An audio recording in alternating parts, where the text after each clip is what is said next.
Hello and welcome to Boardgame Bonkers. I'm JC. This is Under the Meeple Light Show, where today we have Richard Lanius, who is the game designer of Arkham Horror. Welcome, Richard.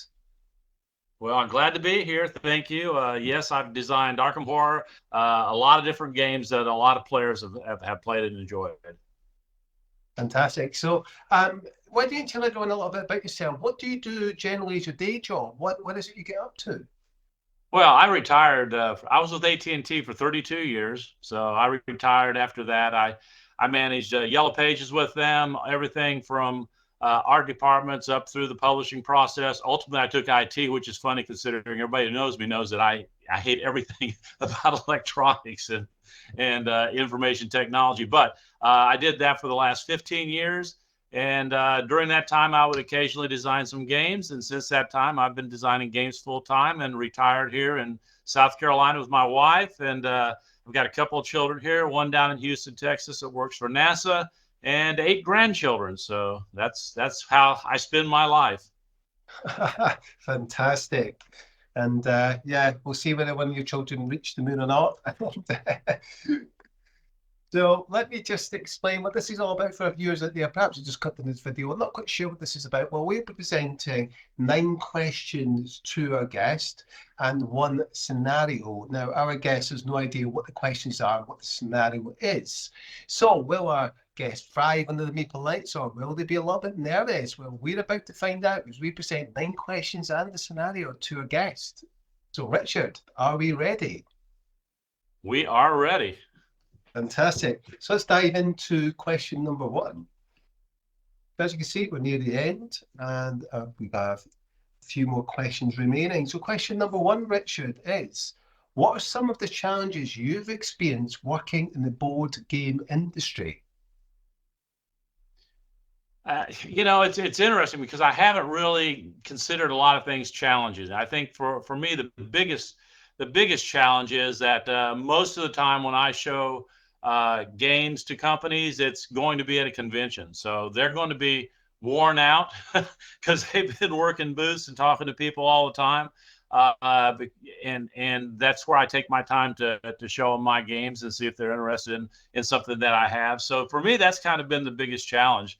I've always approached the actual board game design and interaction from a corporate perspective as I'll show you my game. If you like my game, you can publish it, fine. If not, fine, because I wasn't really making my living off of my games. I was making my living initially off of AT&T and then AT&T retirement. So for me, it's probably a different approach than somebody who, really needs to sell a game because that's the only income they have coming in. So.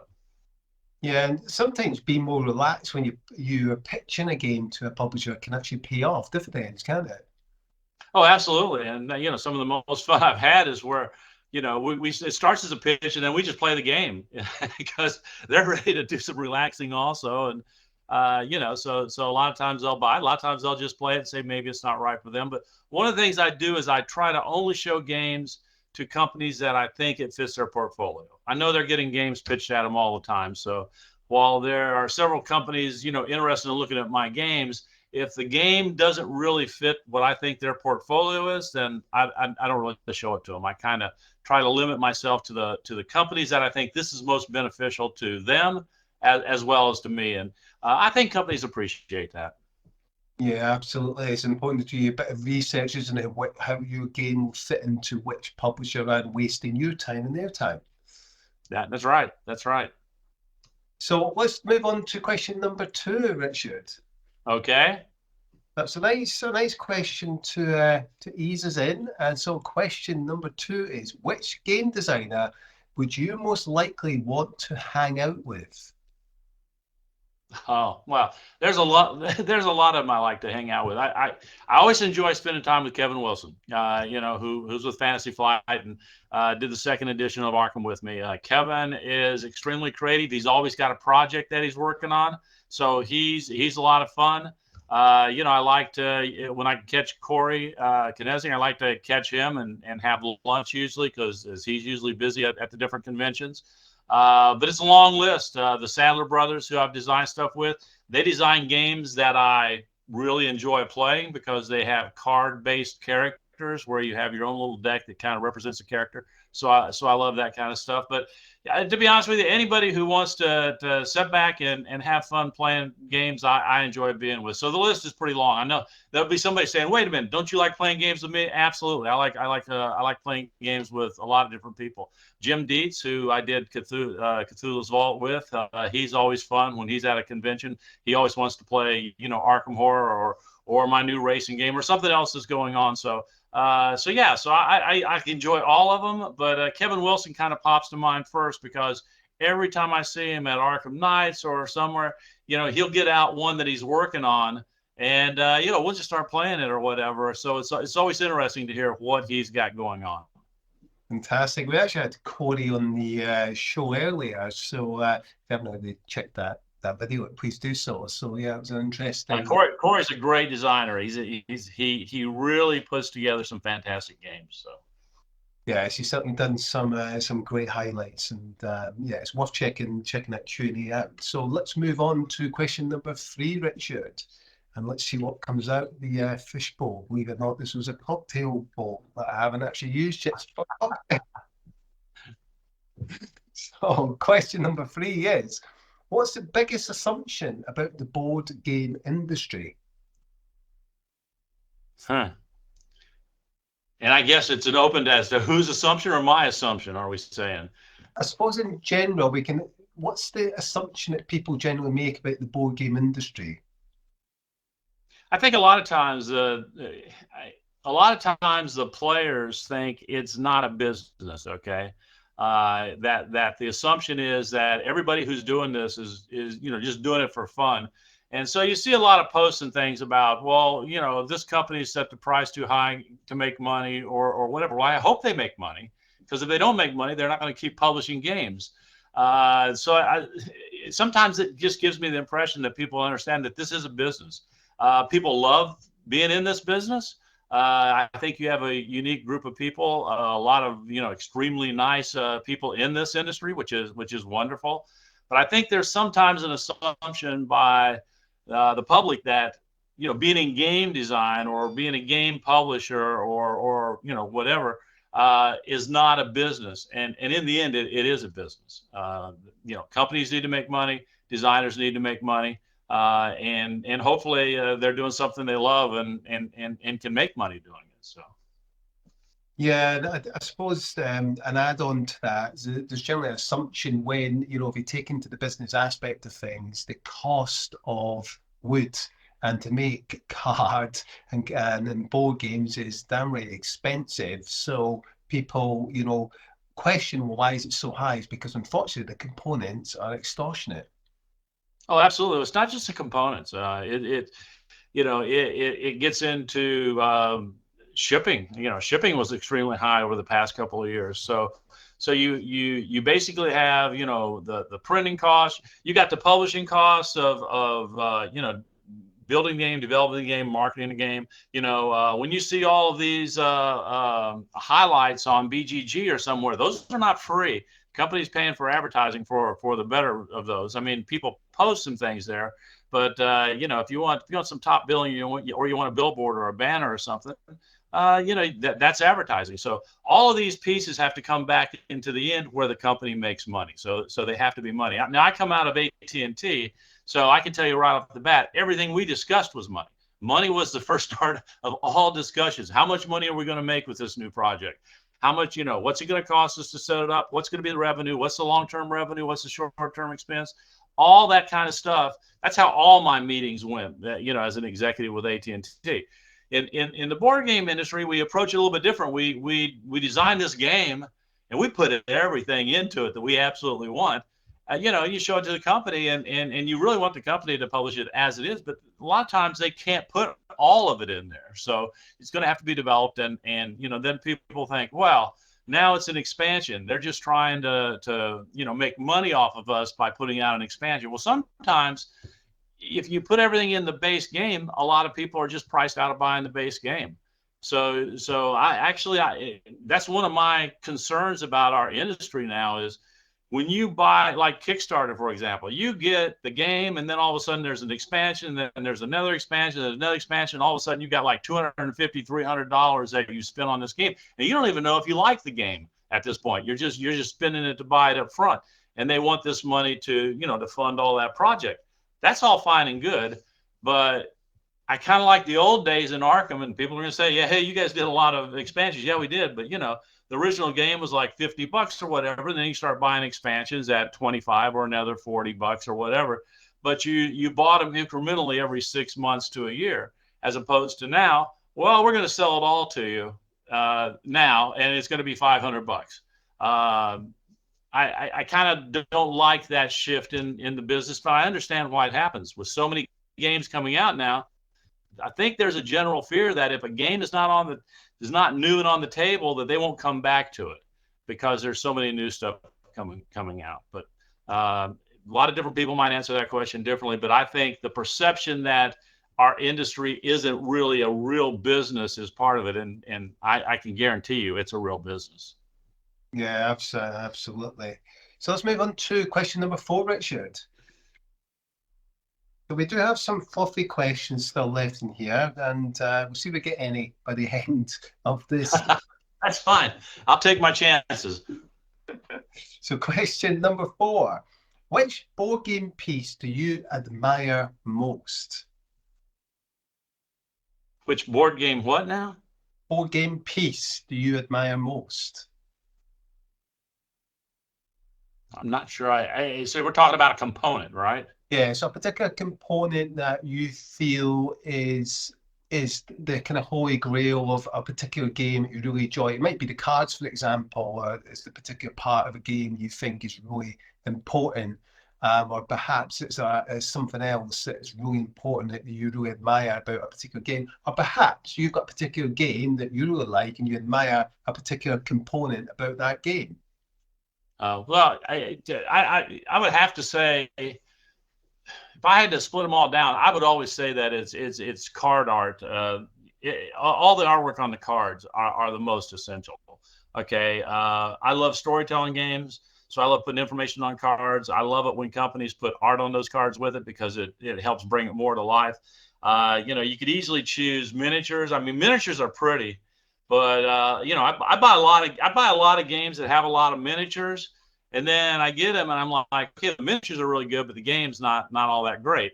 So that doesn't make me want to play the game. But if I buy a game where the game is great and it may have miniatures or not miniatures, then I don't feel that way at all. I still feel like, hey, the game is great, and I want to play it. So to me, miniatures don't make the game, although they do definitely impact sales, especially if you're on Kickstarter. A lot of these, there's a lot of money spent on miniatures, but it really comes down to the core game. And when you can get a game that has, great components and great gameplay that matches you, because great gameplay is always subjective. The games I like may not be the games you like. They're always subjective. But if you get the components that match the gameplay for you, you feel like you've got something that's always enjoyable every time you put it on the table for a lot of different reasons. The table appeal, the reading of the text and the story, the artwork, and the miniatures if they're there also, if they have miniatures or don't have miniatures. So that's kind of my perspective. But it always comes back to cards for me. If they're really good cards with card art and nice story, or it drives the game story wise, that's what I really like about a lot of games.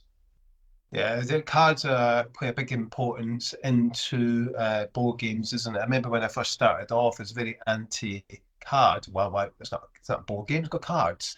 And then the more you realise how important cards are in game design, because without cards, it's a blank canvas most of the time. Right. And a lot of people would tell you that they're shocked my answer wasn't dice, because I love dicing games. There's clearly, I had dice to almost all my games in different ways, but the dice you can do a lot of mechanics that act like dice. Okay. And I always enjoy when I'm having a conversation with somebody and they're talking to me about how they're playing a game and it's card based, not dice based, and how much it works. And then I'll go look at the game and I'm like, these percentages on these cards are exactly the same as me rolling dice. It's just, they're flipping cards to get their results. So you can get a lot of different ways as far as that mechanic is concerned. But I will always lean back toward, if you've got a game with really beautiful card art, everybody enjoys, playing that game, at least looking at the art the first time. So yeah, I can certainly enjoy you in that theme, can't it? So let's move on to question number 5, Richard.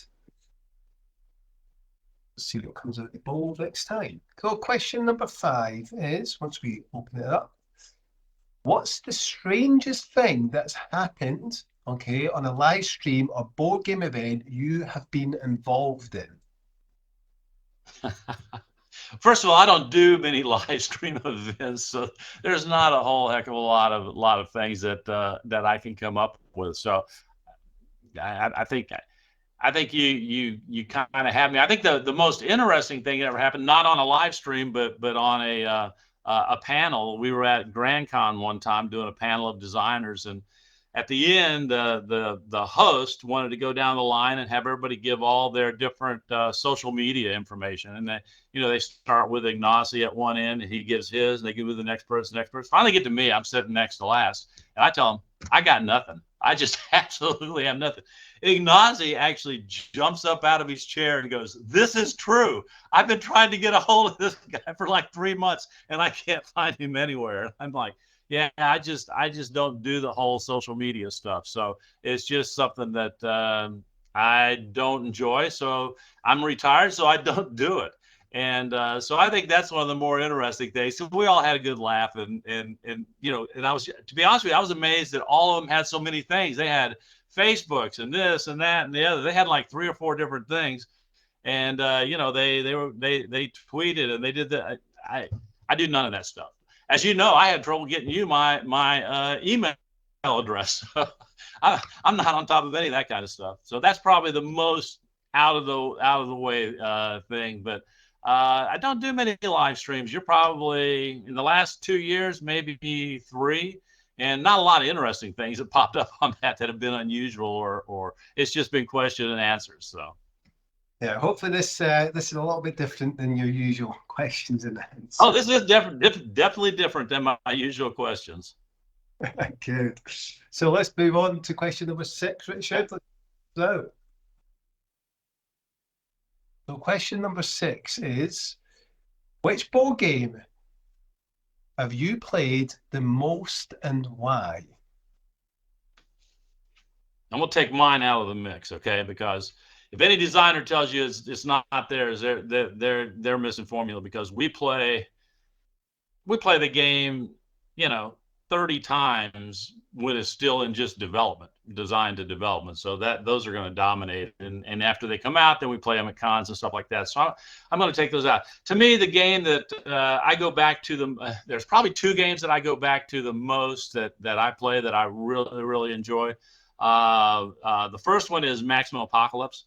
I really enjoy that game, especially the legendary version, which is a large version that has virtually everything. You can play against, zombies or aliens or robots or, giant insects or whatever. And it's got a really neat, in my opinion, character-based, card-based, where your characters really feel different. Each character feels very different from another character. So I absolutely totally enjoy that game. I probably played that the most over the last few years. The second one that I played the most is probably Cthulhu Death May Die. I played through all the scenarios on that one, which is seldom, and from Cool Mini, and it's really a fun little tactical game. The miniatures are great in that one. That one definitely does a good job with the miniatures. But you lay out the board and have a tactical solution that you need to put together for this particular scenario to stop whatever the ritual is and prevent the ancient one. And of course, that's kind of my cup of tea anyway, because it's in the Cthulhu Lovecraftian universe. So I enjoy that. But they did a very good job with that one. So. Yeah, I haven't heard of. I need to check the other one. I haven't checked that out yet. Maximum Apocalypse. So I'll definitely give that one a whirl and hunt that one down. Yeah, well, thank you. Yeah, look into it. It's a fun game to play. Yeah, I'm sure our viewers as well. Maybe a few haven't heard of that either. So let's move on to our next question, number 7, Richard. So this is quite an interesting one, okay? And this one I think will go down well with you. So if you were the CEO of Hasbro, what would you do at this moment? Oh. Well, if I was the CEO of Hasbro, I would approach everything from a financial perspective as to what is going to bring me the most revenue. So the first thing I would look at is everything that I have rights to. Okay. Whether it be, old toy lines or whatever that has a cultural pull with the communities. I would look at how we can turn that into gaming. Okay. And, I would pursue games that are what I would call mid-level games that move players from playing Monopoly to a little bit deeper games. And my focus would probably be on that particular line of games. And once I felt like I was getting really good sales out of that, I would venture more and more into some of the bigger games, that Hasbro has. And I would start looking at, more of what, would be called the hobby board gaming type of games. So, but Hasbro, they've got a ton of products, and a ton of product lines. So, having no idea, what's the most profitable for them, I would just have to, I'd have to examine all of that and figure that out and then try to put together. But I would definitely, I'm still a gamer at heart and a game designer at heart. So I am sure there would be some pet project that I would have that I just love this particular game, or I love this particular, IP. And I would make sure we do something with that, even if it wasn't going to be the most profitable. So I would make sure the others could pay for that, because that's just something that's in us to try to want to do. But Hasbro, if I was the CIO of Hasbro, I have a lot of revenue things that I've constantly got to look at, because I don't know what all his revenue streams are, but they've got to be pretty significant.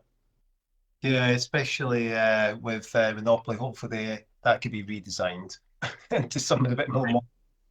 Right. The other thing I might do, and Hasbro may have this, is I wouldn't be just printing in one country. Okay, I just wouldn't make my games in one country, even though that might be the most cost effective. I just wouldn't want to gamble that direction to where somebody gets a monopoly on those type of things. I would be making sure that I had manufacturers in every country that I was doing business in, and try to do business with those. I would try to promote, business inside of countries if I could. Yeah, business head on your shoulders there, and I'm sure if Hasbro are watching, not that they will be. They're probably watching, saying he has no clue what we're really doing here. So, and they would be right, because they've just got big products, long-term products. I have no idea how those long-term products, are they starting to be sunset? Are they still on the rise? Are they level? Those are the kind of things. Everything you're looking at, if you're the president of the country, is charts. You're looking at constantly looking at whatever marketing's bringing into you, and showing you how sales is going, what people are doing, how the trends are changing, and making decisions off those things. You don't get to do the fun stuff like go down to R&D where they're developing the new game, and you don't get to do that stuff. You get to make business decisions. That's all the boring bread and butter stuff. So let's move on to our next question, Richard. We're on question number 8. Okay. That was a nice question. I like that one. That was a fun question. So question number 8 is, what simple mechanism in board gaming still blows your mind?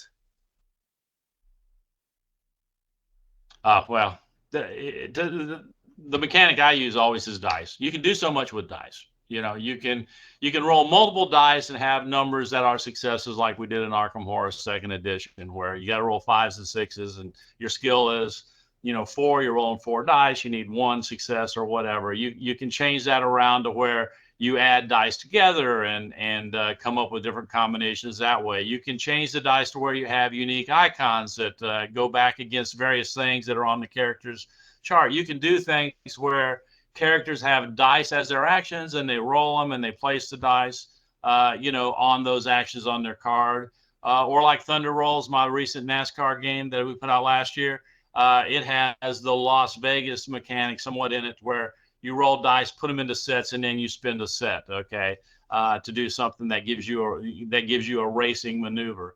So you can just do so much things with dice, and it's a simple process. Everybody understands. Roll dice, look at the numbers of the icons, either total them, look at and just do something with them. It's very easy to explain. It's, other mechanics that are cool that I've never dealt with is, the rondelle, There's just a lot of different things you can do that you want to go a more strategic route. Those are just, I'm not as familiar with how to put those in games as some more creative designers would be in terms of how they approach their mechanics. My mechanics I always approach mechanics in my games as what is the simplest and best mechanic that fits whatever story I'm trying to create, as opposed to let me come up with a great mechanic and build a game around it. And there are some fantastic people who work on mechanics, so I'm not going to compete with those guys. Yeah, there's quite a few designers that are taking some innovative approaches. I remember there was a game actually called I've got it in my collection down here, Crusaders, and it uses a rondelle. Now I don't like rondelles, but I love it in this because the rondelle changes every game. The setup's completely different. So you got Okay. hints that you're putting together to make your rondelle, and it changes each time, which I love. And I love the way it works in terms of how you can your cubes over, and you can only move them so many spaces, and you have to leave cubes behind. And I really like that. And working out which actions do I need to take, how powerful do I need the action. I really love how that works, and it just gets you thinking, and it gets you thinking in a way, right? Okay, I know I need these actions, but I don't like the order, so I need to make it work as best I can. So we'll move on to our next question, Richard. So we're on to question 9. This is the final question before we go on to our scenario. So let's see what question number 9 he comes out with. I've got 2 out here, so let's move one back. There we go. Question number 9 is, which board game could you play without looking at the rules? Now, this does not include your own games. Most people would tell you I could play any board game without looking at the rules because I never play them correctly. Even after I read the rules, I end up not playing the board game correctly. In fact, there was a game, it was called Street Racing, I think, that Zev published with Z-Man Games back when he had Z-Man Games. And it wasn't a very good game, but I got it, and I didn't really understand the rules, I guess, but I kind of redesigned it and put all my little stuff into it. And so some people were coming up to him and saying, man, that road racing game is really a good game. And Zev's like, what? I've not heard this kind of feedback. He said, who'd you play it with? And he goes, Richard Lanius. He goes, oh, he was not playing it by the right rules, I will assure you. So I can play a lot of them. Obviously, are you talking about never reading them to start with, my first game, or after I played it? After you played it, so you know it, and you can just play it by hand. You just know exactly how it plays out. You don't need to look at the rule book for anything. Well, yeah, the 2 that I mentioned, I can definitely do that. Cthulhu Death Must Die. I don't need to look at any rules on that one. Maximum Apocalypse. I don't need to look at any rules on that one. I don't need to look at rules on Hour of Need by the Sadler Brothers. I played enough of that one that I wouldn't need to. I don't need to read the rules to play. My grandkids like those little D&D board games. Okay, they have that whole series of D&D board games. I don't have to read the rules on that one. It's very simple. They can sit down and play it. There are a lot of card games. My wife and I, when we were in college, this is a real old card game, Millborn. I could definitely play that one without that one, hearts, spades, different types of card games without looking at the rules. And I'm sure there's probably, I'm going to go way back also, Warhammer Quest from, Games Workshop. I think I could still play that one. I played it enough when it first came out that I definitely would not need to read the rules on that one again, probably. So there's a lot of them that I can play, I think. Games come out so fast now. The difference is, used to be when you would get a game, you would play that game a lot. Okay. You would play, 10 people, if you got together with other gamers, 10 people would have that game. You would play it for 2-3 months. Okay. And then something new would come out and it would still get played, but wouldn't get played enough. Now, when I go to like a group meet or something, when they played a game one time, if they go back to the same game again, it is very unusual. Everybody has a new game. Every week they've got 2 or 3 new games they're trying to get to the table. And it's very difficult to get people to go back and play play existing games again. And I think it's in that case, when I play a game one time, I probably won't know. I'd probably sit down and play it, and I just tell people this is how it is, and as long as it was working, everybody would be having a good time. So that would be how I would handle it. But games I played several times, I would not need to check the rules for. Yeah, I think it's a good point actually you picked up on there. There are so many board games that get released each year. I don't think people realise how many it's thousands that get released each year. And trying to keep up is almost near impossible. And you're right that a lot of people don't invest a lot of time in, board games they've got to get the next thing. And it can be difficult to invest that time to try and play some games multiple times to really fully understand how it all operates, strategic decisions you make, etc. I think one of the key things is this is good. Board gaming has become entertainment, okay, for a lot of people, and they like, and there's so many different options. They like to be entertained by everything new that's coming down the pike. The only thing that makes it tough is if you really like a game, it's hard to get back to it. I've got, of course, I've got a play test group, but outside of my play test group, I have 4 people that I usually, play games with on a weekly basis. Without a doubt, every week, that group between them will bring 10 games, okay, and never the same 10 games. So everybody's got something new, and it's nice. You get to see a lot of stuff. You get to play a lot of stuff. You get to, as a game designer, I get to see, all these different options. Some are really good. Some of them are okay. Some of them are not so good. But you don't get to go back to the ones you really liked. And even if everybody liked it at the table and you say, hey, let's go back and play this one, everybody's kind of like, well, but we have these new games over here. So that's what you end up doing, the new games. Yeah, it's quite interesting, isn't it? The way it all shapes out. So this brings us to our final question scenario, Richard. So it'll be interesting to see what these scenarios are. Now, of course, you have no idea what they are, so we randomly pick one. Okay, so we'll pick this one. And these scenarios are generally not related to the board game industry. They might be, but we will see. So this one is quite an interesting one. This is a kind of more fantasy type one. So if extra lives were a thing in the real world, how many would you get? So if there were extra lives and you could live how you want to live and not worry about dying, how many extra lives would you give yourself? I will answer this question 2 different ways. First of all, depending on your age is how you would answer this question. I think if you were young, you would give yourself a lot of lives, okay? But when you get older, you start thinking, okay, if I have more lives, the next one is going to have to be, even better than this one, and this one's been good. I don't know if everybody can say that, but I can certainly say that. I would probably just go with the 3 strikes and you're out rule. Okay, you get 3.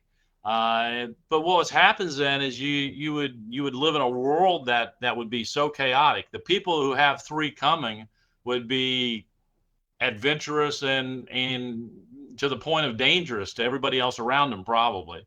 But as they got to that last life, they would be a lot more cautious, okay, about how they live their life because of what it is. But what it would really do to us, I think, is time becomes unimportant if it's not limited.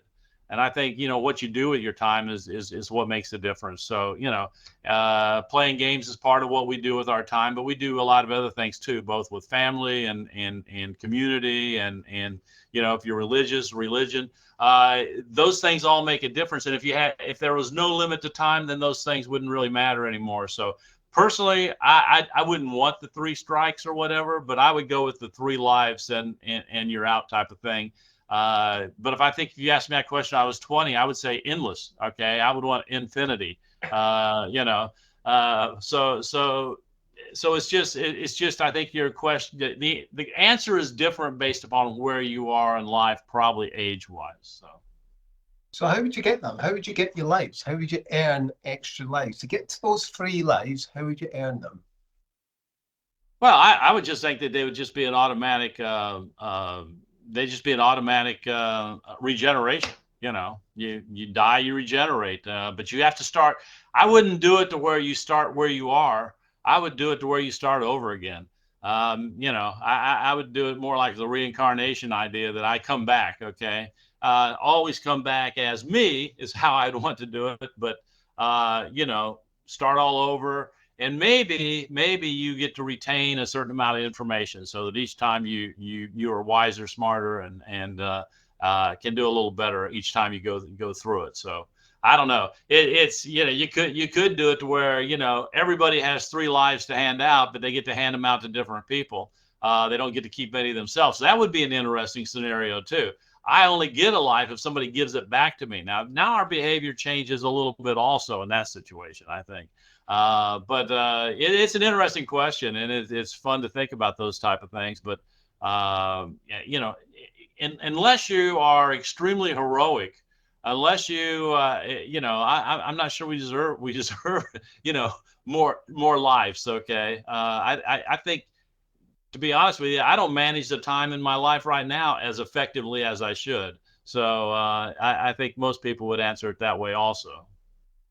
It's really interesting. Well, interesting answer as well. So it'll be interesting to see what our viewers would choose as an answer on that as Yeah, well. that's right.